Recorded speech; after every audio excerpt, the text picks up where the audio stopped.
જય શ્રી કૃષ્ણ ફ્રેન્ડ્સ, હું મયુરી પડિયાર તમારું સ્વાગત કરું છું મારી સિલાઈ સખી ચેનલમાં. અને ફ્રેન્ડ્સ, આજે આપણે જે બોટનેક બ્લાઉઝ છે એમાં બેક સાઈડમાં પેટર્ન કરવાની છે. તો અસ્તર લગાડી અને જે ઉપરનું કપડું છે આ અંદરનું અસ્તરનું કપડું છે અને એને આપણે ચીટકાવી લીધું છે. અને બ્લાઉઝ કેવી રીતના ચીટકાવવાનું, અસ્તર અને બ્લાઉઝનું કપડું જે કેવી રીતના ચીટકાવવાનું એનો વિડીયો ઓલરેડી આપણે અપલોડ કરેલો જ છે. તો જે વચ્ચેનો પાર્ટ છે એમાં આપણે પેટર્ન બનાવવાની છે.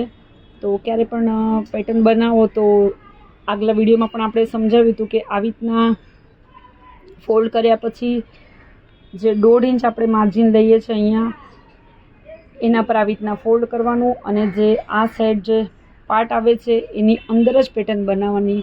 તો ફ્રેન્ડ્સ, આ તમે જોઈ શકો છો જે આ સાઈડનો પાર્ટ છે, આ જે નિશાન થઈ ગઈ છે, જે પણ પેટર્ન બનશે એ આની અંદર જ બનશે. અને કટ થયા પછી આટલું સ્પ્રેડ થશે, એટલે મેક્ઝિમમ તમે અહીંયા સુધી પેટર્ન કરો તો બ્લાઉઝમાં વાંધો નથી આવતો.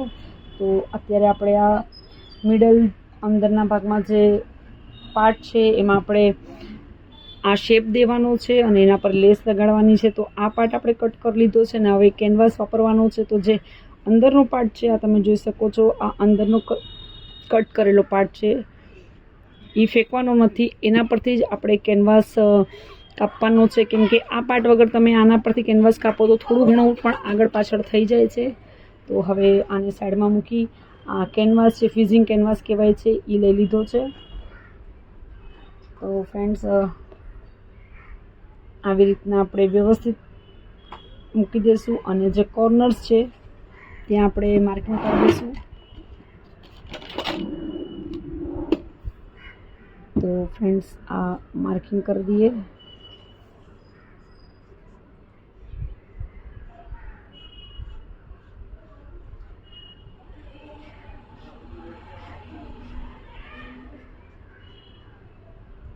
તો હવે આ જે માર્કિંગ છે એના પરથી આપણે કટ કરવાનું છે.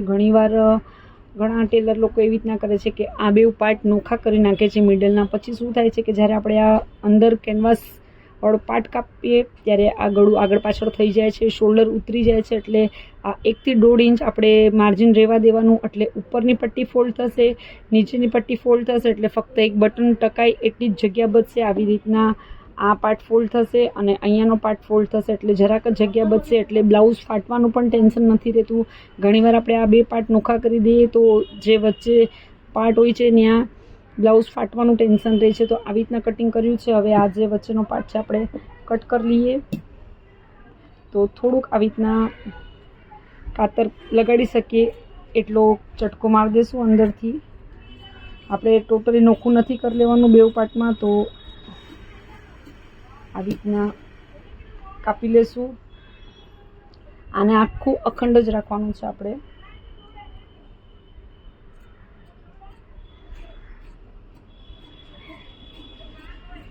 ઘણીવાર એવું થાય છે કે બેઉ પાર્ટ્સ આના પણ નોખા કરી લઈએ કેનવાસના તો પણ ગળું સ્પ્રેડ થઈ જાય છે. એક સાઈડ શેપ અલગ આવે છે, બીજી સાઈડ શેપ અલગ આવે છે. તો આવી રીતના આપણે કટ કરી લઈશું અને વ્યવસ્થિત.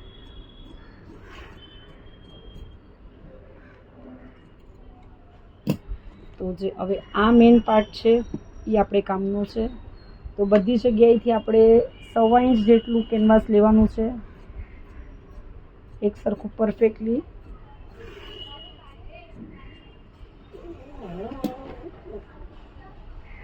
તો 1.25 ઇંચ જેટલું કેનવાસ લઈ લઈશું બધી જગ્યાએથી.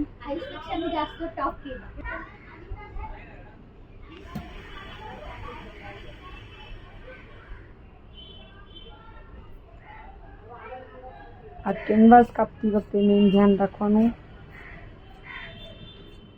તો આપણો વચ્ચેનો કેનવાસ કટ થઈ ગયો છે. હવે આપણે એક અસ્તરનો એક્સ્ટ્રા ટુકડો છે એ લઈ લીધો છે અને એના પર આ કેનવાસ છિટકાવવાનો છે. તો હવે ઇસ્ત્રી ગરમ કરી લઈએ આપણે પહેલાં. તો આપણી ઇસ્ત્રી ગરમ થઈ ગઈ છે.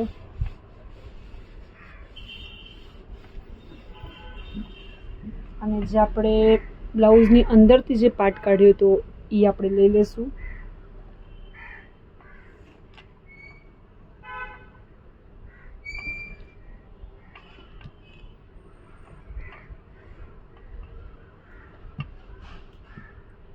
અને એના પછી જે કેનવાસ આપણે કટ કર્યો છે એ લેવાનો છે.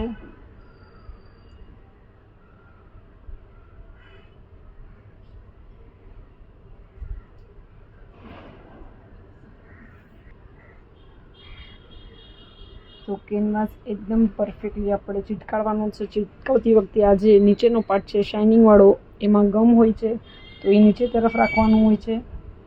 આપણે નીચે તરફ વ્યવસ્થિત રાખી અને આને ગરમ ઇસ્ત્રી ચીટકાવતો જશું.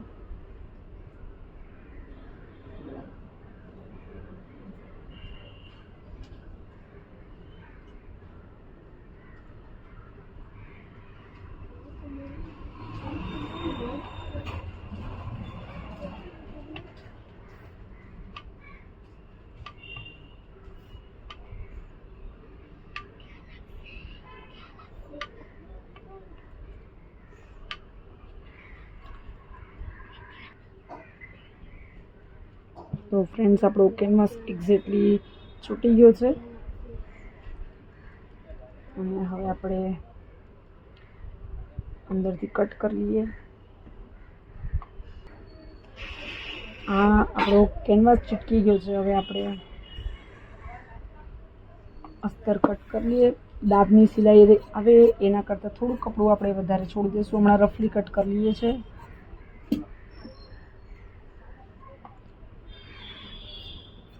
ફ્રેન્ડ્સ, મોસ્ટલી તો જ્યારે ગળામાં કેનવાસ છિટકાવવાનો હોય ત્યારે પ્રોબ્લેમ થાય છે. કેનવાસ થોડો પણ આગળ પાછળ છૂટકી જાય તો ગળું લૂઝ કાં તો ટાઈટ થઈ જાય છે. તો ફ્રેન્ડ્સ, હવે આપણે વચ્ચેથી એક ચટકો મારી દઈશું કાતરની ધાર જાય ત્યાં એ પ્રમાણે. તો હવે આપણે આવી રીતના કટ કરી લેવાનું છે.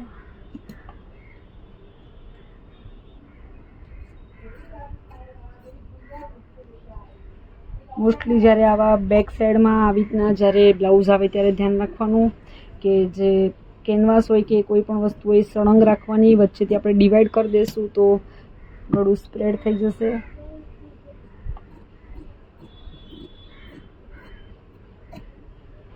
તો ફ્રેન્ડ્સ, હવે આપણે આને બ્લાઉઝમાં લગાડી લઈએ. તો સૌપ્રથમ આપણે આ જે કેનવાસની સાઈડમાં જે એક્સ્ટ્રા અસ્તર છે એને ફોલ્ડ કરવાનું છે. દોરો આપણે ચડાવીને રેડી રાખ્યો છે. તો આવી રીતના આપણે ફોલ્ડ કરશું.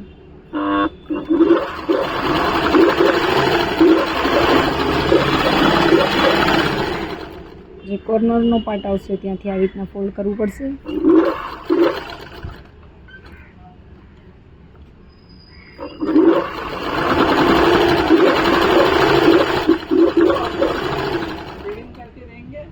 તો ફ્રેન્ડ્સ, આપણે પટ્ટી ફોલ્ડ કરી દઈએ બરાબર.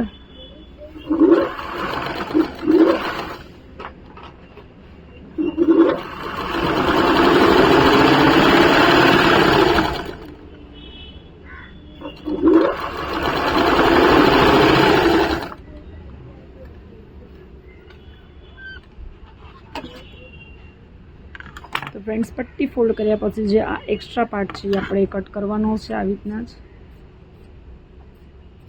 સિલાઈ છોડીને જે પણ એક્સ્ટ્રા અસ્તર છે એ આપણે કટ કરી લઈશું.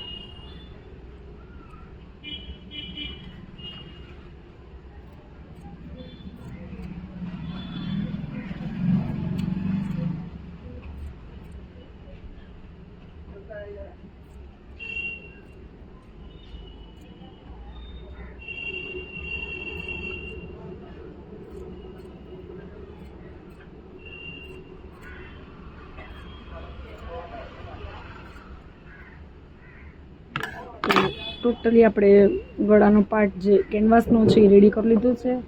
હવે આ જે બ્લાઉઝ છે એની અંદર આપણે ગળું લગાડવાનું છે. તો ફ્રેન્ડ્સ, આ બ્લાઉઝનું ગળું છે બોટનેક છે ને આવી રીતના આપણે પેટર્ન બનાવવાની છે. એના પર આપણે આ કેનવાસ લગાડવાનું છે. તો સ્ટાર્ટિંગ આપણે પહેલાં વ્યવસ્થિત આ પટ્ટી એકદમ પરફેક્ટલી બેસી જાય એ પ્રમાણે રાખવાની છે. અને હવે સ્ટાર્ટ કરી દઈએ સિલાઈ મારવાનું. કોર્નર્સ પહેલાં બધા જોઈન્ટ મેળવી લેવાના કે કોર્નર્સ બધાય મળે છે કે નહીં. અને દાબનું છોડી અને આપણે સિલાઈ મારવાની છે. અને ગળું લગાડતી વખતે મેઇન ધ્યાન રાખવાનું કે કેનવાસ ખેંચાવવાનો છે, કેનવાસ હલકા હાથે લગાડવાનો છે આપણે. તો ફ્રેન્ડ્સ, આપણે કોર્નરમાંથી વ્યવસ્થિત દાબનું બચે એ પ્રમાણે ફોલ્ડ કરવાનું છે.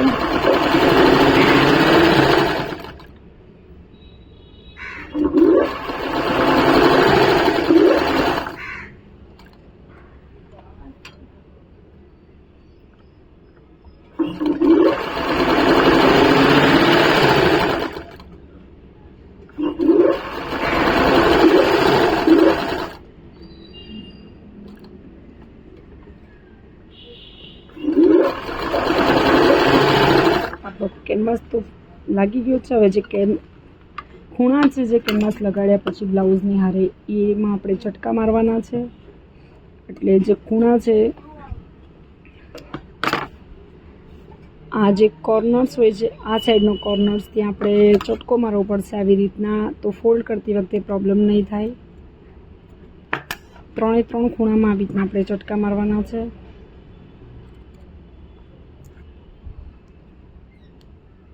ત્રણે 3 ખૂણામાં ચટકા માર્યા પછી જે શેપ છે, રાઉન્ડ શેપ છે, તો ત્યાં પણ આપણે ચટકા મારવાના છે. તો ફટાફટ આપણે પહેલાં ચટકા મારી લઈએ.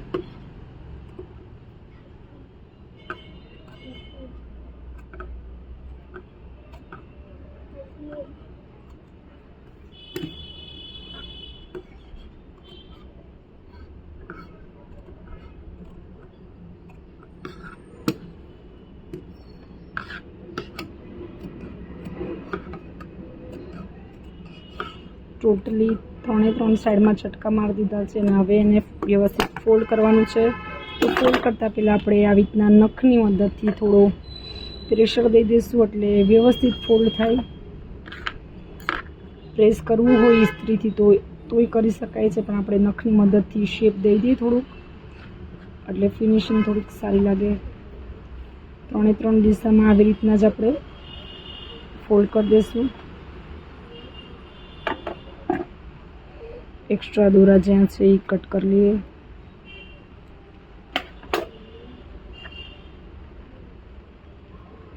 ફ્રેન્ડ્સ, હવે એને અંદર તરફ ફોલ્ડ કરશું આવી રીતના.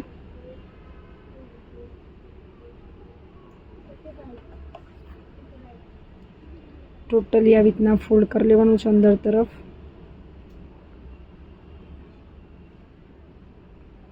અને આપણે લેસ લગાડવાની છે, તો તમે આના પર સિલાઈ મારી લો તો પણ વાંધો નથી આવતો.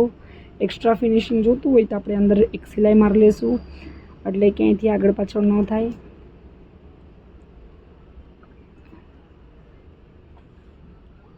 તો આપણે અત્યારે જે લેસ લગાડવાની છે એ થોડીક જાડી છે, તો આપણે અહીંયા દાબની સિલાઈ મારશું તો પણ ચાલશે.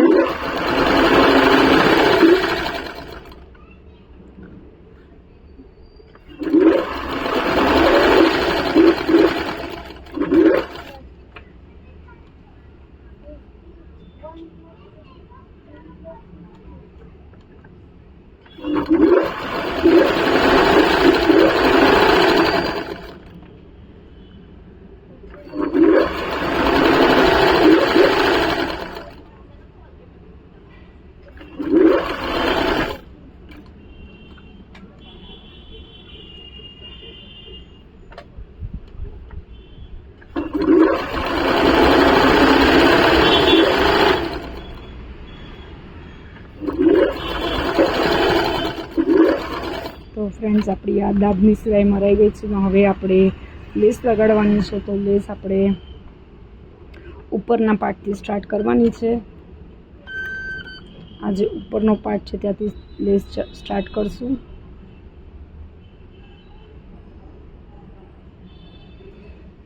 જાડી લેસ છે એટલે 2 સિલાઈ આવશે. પહેલાં આપણે કિનારીની સિલાઈ મારવાની છે અને હલકા હાથેથી જ આપણે લેસ લગાડવાની છે, એટલે ખેંચાઈ ન ગળું.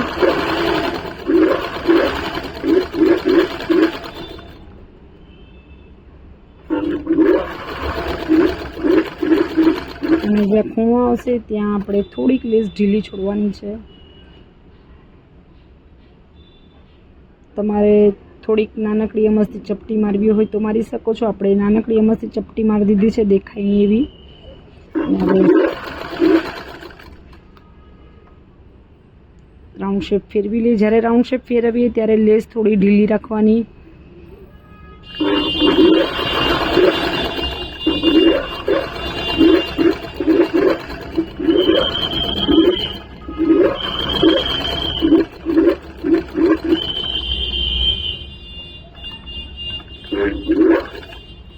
અને ખૂણામાં જેવી રીતના આપણે સ્ટાર્ટિંગમાં કીધું ચપટી મારવાનું એ પ્રમાણે મન ફેર એકદમ નાનકડી અમસ્તી ઇનવિઝિબલ કહીએ એ પ્રમાણે ચપટી મારી દેવાની.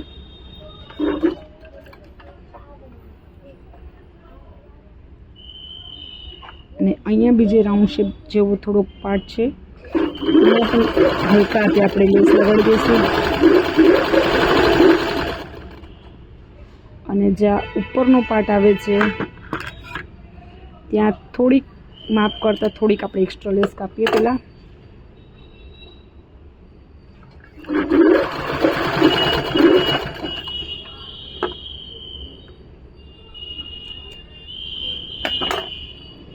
તો આ જે લેસ છે એની નીચે લેસ વહી જાય એ પ્રમાણે આપણે ફોલ્ડ કરવાનું છે, એટલે બે લેસ એકદમ પરફેક્ટ દેખાય. અને હવે આપણે કિનારીની બીજી એક સિલાઈ મારી દઈએ. આ સાઈડમાં સિલાઈ મારી છે, હવે આ સાઈડની જે સાઈડનું પોર્શન છે ત્યાં સિલાઈ મારી દઈએ.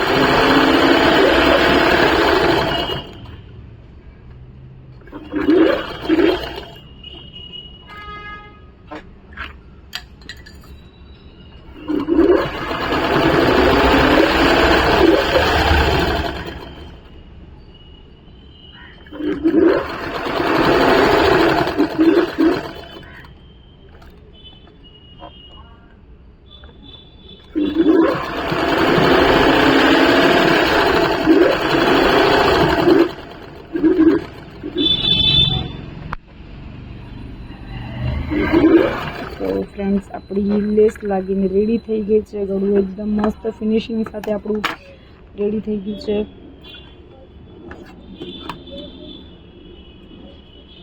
અને જે આપણે કેનવાસ સાથે જે આ ગળાનો પાર્ટ છે એ અહીંયાના ભાગમાં આપણે હાથ સિલાઈની એક પટ્ટી કરશું ત્યારે અંદર વયો જશે, એટલે આપણે આને કટ કરી લેશું જે એક્સ્ટ્રા છે ઉપર આવ્યો છે એ.